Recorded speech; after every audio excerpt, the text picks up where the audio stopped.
This channel does not promote any violent, harmful, or illegal activities. All content provided by this channel is meant for an educational purpose only. জরুরি অবস্থার 50 বছর, দেশ জুড়ে সংবিধান হত্যা দিবস পালন বিজেপির। কেন্দ্রীয় মন্ত্রিসভার বৈঠকে 2 মিনিটের নীরবতা পালন করা হলো। জরুরি অবস্থা দেশের গণতন্ত্রের ইতিহাসে অন্ধকারতম অধ্যায়। কংগ্রেসকে নিশানা করে সোশ্যাল মিডিয়া পোস্ট প্রধানমন্ত্রী নরেন্দ্র মোদীর। আজকের দিনটি দেশে সংবিধান হত্যা দিবস হিসাবে পালিত হয়। আজকের দিনে সংবিধানকে কার্যত বুড়ো আঙুল দেখিয়ে মৌলিক অধিকার খর্ব করা হয়েছিল, সংবাদ মাধ্যমের কণ্ঠরোধ করা হয়েছিল, রাজনীতিবিদ, সমাজকর্মী, ছাত্রদের জেলে ভরা হয়েছিল। কংগ্রেস সরকার গণতন্ত্রকে বন্দী করেছিল। সোশ্যাল মিডিয়ায় পোস্ট প্রধানমন্ত্রীর।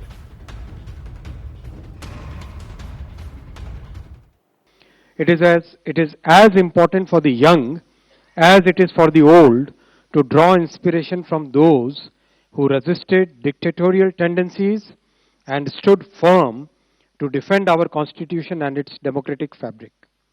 India, as the mother of democracy, stands as an example of preserving, protecting, and safeguarding constitutional values. Let us, as a nation, renew our resolve to uphold our constitution and its democratic and federal spirit.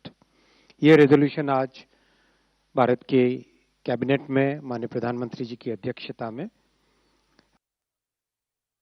जब हमारे 1 साल से चल रहा है संविधान बचाओ यात्रा, उससे बीजेपी घबरा गई।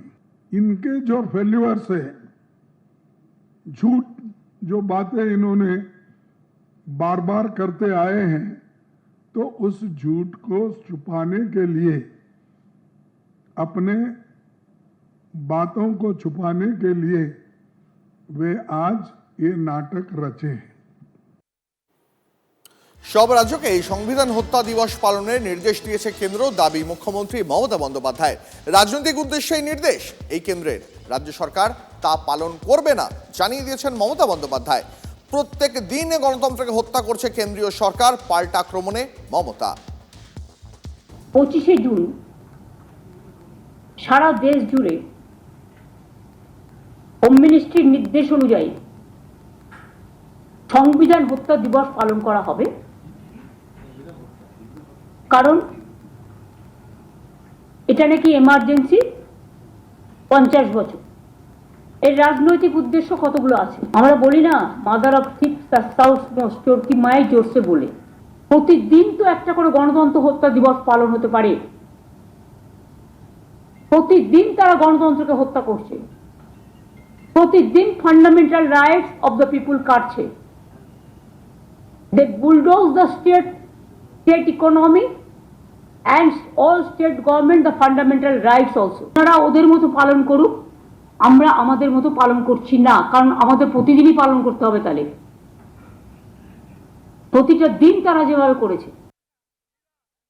এই ধ্বংসাত্মক রাজনীতির যিনি পশ্চিমবাংলার নেতৃত্ব দিচ্ছেন, যিনি সংবিধানের 4টে পিলারের কোনো পিলারকে মানেন না, lawmaker, bureaucrat, judiciary, media, সেই মমতা ব্যানার্জি তিনি কিন্তু 1975 সালে জয়প্রকাশ নারায়ণের গাড়ির উপরে দাঁড়িয়ে তিনি জরুরি অবস্থার পক্ষে কি করেছিলেন তার প্রামাণ্য ছবি সবার কাছে আছে। আজকে সেই সংস্কৃতি বাংলায় মমতা বন্দ্যোপাধ্যায়ের নেতৃত্বে, সেই অপসংস্কৃতি, মানে এটা মমতার সংস্কৃতি, চাপিয়ে দেওয়ার চেষ্টা করছে। এখানেও সংবিধান প্রতিদিন প্রতি মুহূর্তে হত্যা হচ্ছে মমতা বন্দ্যোপাধ্যায়ের প্রশাসন, পুলিশ এবং তার ক্যাডার বাহিনী এবং তার যে বিশেষ ক্যাটাগরির কমিউনিটি রয়েছে সেই ক্যাটাগরির দ্বারা।